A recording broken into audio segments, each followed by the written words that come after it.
அஸ்ஸலாமு அலைக்கும் வரஹ்மத்துல்லாஹி வபரகாத்துஹு.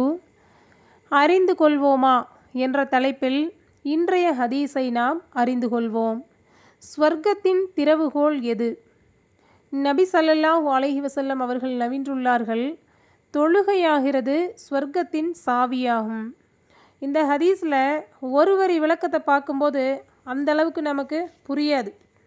இதை புரிகிற மாதிரி ஸ்வர்க்கம்னா என்ன, ஸ்வர்க்கத்தில் எப்படி இருக்கும் அப்படிங்கிற நிறைய விஷயங்களை நம்ம பார்த்தா தான் அந்த ஸ்வர்க்கம் அப்படிங்கிறதுனா என்ன, அதை நாம் எப்படி அடைய முடியும் அப்படிங்கிறத நாம் புரிஞ்சுக்குவோம்.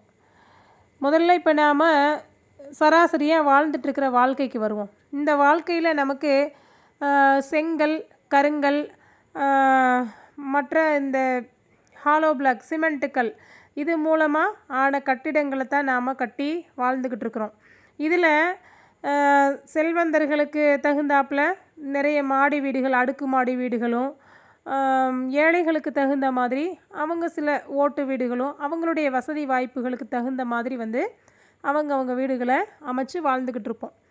அது மட்டும் இல்லாமல் அவங்களுக்கு தேவையான வசதி வாய்ப்புகளும் அந்த வீடுகளுக்குள்ளே அமைச்சு வாழ்ந்துட்டுருப்போம்.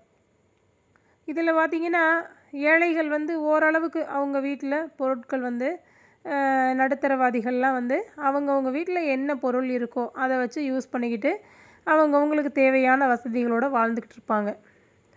இதில் செல்வந்தர்கள் எப்படின்னா, என்ன புதுசாக அறிமுகப்படுத்தியிருக்காங்களோ அதை உடனே அவங்களுடைய வீடுகளுக்கு கொண்டு அவங்களுடைய வீட்டில் பொருத்தி அந்த சுகபோகங்களை அனுபவிக்கக்கூடிய அளவுக்கு அவங்க நல்ல ஒரு வசதியில் இருப்பாங்க. அதனால் இங்கே செல்வந்தர்களுடைய நிலை எல்லா சுகபோகங்களையும் அனுபவிக்கக்கூடியவங்களாகவும், ஏழைகளுடைய நிலை எல்லா சுகபோகங்களையும் அனுபவிக்க முடியாதவங்களாகவும் இருக்குது. ஆனால் அல்லாஹ்விடத்தில் செல்வந்தர், ஏழை இரண்டுமே சமமானவர்களாகத்தான் இருப்பாங்க. அது எப்படி அப்படின்னா, அல்லாஹ்விடத்தில் அமல் செய்யும்போது, இப்போ பள்ளிவாசலுக்கு போகிறோம், அங்கே ஏழை தனியாக செல்வந்தர் தனியாக இருக்காங்களா? இல்லை.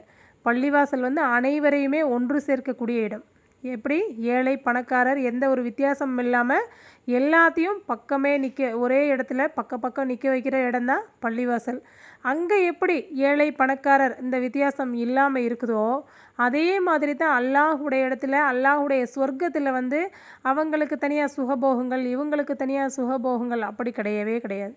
அல்லாஹுவை யார் நல்ல விதமாக அல்லாஹுவை வணங்கி அல்லாஹுடைய கடமைகளை நிறைவேற்றிட்டு வர்றாங்களோ, அல்லாஹுக்கு தொழுகை அப்படிங்கிறது முக்கியமான கடமை. இந்த கடமையை கரெக்டாக யார் நிறைவேற்றிட்டு வர்றாங்களோ, அல்லாஹு தாலா அவங்களுக்கு ஸ்வர்க்கத்தில் இருக்கக்கூடிய அனைத்து சுகபோகங்களையுமே கொடுக்குறான்.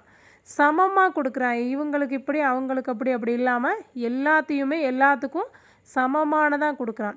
முதல்ல ஸ்வர்க்கம் அப்படின்னா என்ன, அந்த ஸ்வர்க்கத்தில் என்னென்ன சுகபோகங்கள் இருக்குது, ஸ்வர்க்கம் எப்படி எதால் ஆனது அப்படிங்கிறத இன்றைக்கி நாம் பார்க்கலாம்.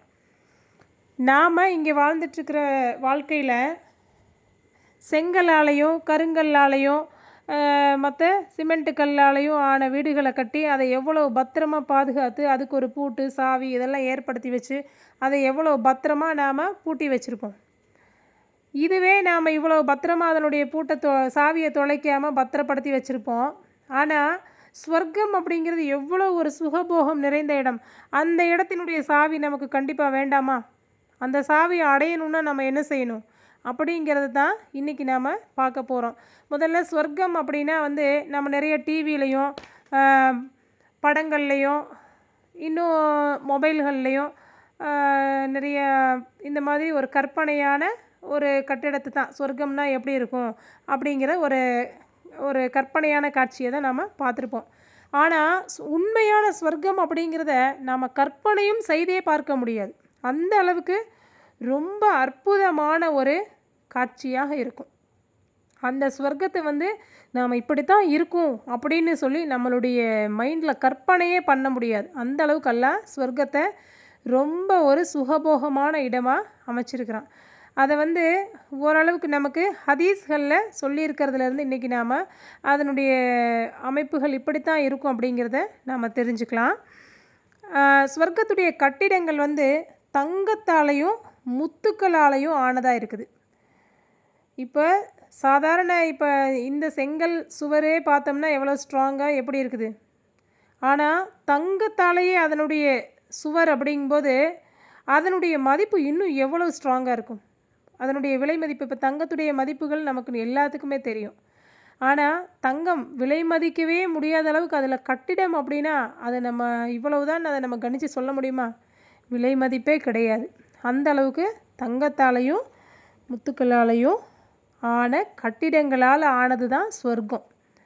அது மட்டும் இல்லாமல் முத்துக்கள், மரகதங்கள், வைடூரியங்கள், பொன் வைர வேலைப்பாடுகள் இது எல்லாத்தாலையும் செய்யப்பட்ட சிம்மாசனங்கள் அங்கே இருக்குது சொர்க்கத்தில். சாதாரண இப்போ நம்ம சேர்கள்லேயும் சோஃபாவிலையும் ஸ்டூல்லையும் இந்த மாதிரி இருக்கைகளில் தான் நாம் உட்காருவோம். ஆனால் இந்த மாதிரி அழகான வேலைப்பாடுகள் நிறைந்த விலை உயர்ந்த வேலைப்பாடுகள் நிறைந்த சிம்மாசனங்கள் அங்கே சொர்க்கத்தில் இருக்குது. அது மட்டும் இல்லாமல் இங்கே நாம் நடக்கக்கூடிய குதிரையை தான் பார்த்துருப்போம், ஓடக்கூடிய குதிரையை தான் பார்த்துருப்போம். அங்கே சொர்க்கத்தில் பறக்கும் குதிரைகள் இருக்குதாமா. இதெல்லாம் நம்ம ரொம்ப அதிசயமாக இருக்கும் நம்மளுக்கு. இதெல்லாம் ஒரு கற்பனை செய்து பாருங்களேன் எந்த அளவுக்கு இருக்கும்னு. பறக்கும் குதிரை அப்படிங்களா. அடுத்தது பட்டு உடைகள் அப்படின்னா நாம் என்ன ஒரு வெள்ளி ஜரிகை, செம்பு ஜரிகை, தங்க ஜரிகை இந்த மாதிரியான பட்டு உடைகளை தான் நம்ம பார்த்துருப்போம். இன்னும் நாம் கற்பனையே செய்து பார்க்க முடியாமல் நிறைய இப்படித்தான் இருக்கும் அப்படின்னு சொல்லி கற்பனையே செய்து பார்க்க முடியாத அளவுக்கு நிறைய விதவிதமான பட்டு ஆடைகள்லாம் அங்கே சொர்க்கத்தில் இருக்குது. அது மட்டும் இல்லாமல் கனி வர்க்கங்களில் நம்ம இங்கே ஆப்பிள், ஆரஞ்சு, பலாப்பழம், தர்பூசணி இந்த மாதிரி பழங்களை நம்ம பெயரிட்டு சொல்கிறோம். அதோடைய டேஸ்ட்டை வச்சு இன்ன பழத்துக்கு இன்ன பெயர்னு சொல்கிறோம்.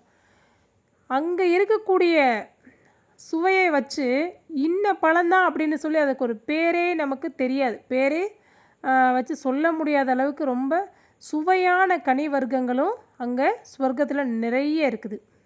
அது மட்டும் இல்லாமல் பால் நம்ம இங்கே பாக்கெட்டில் தான் பார்த்துருப்போம்.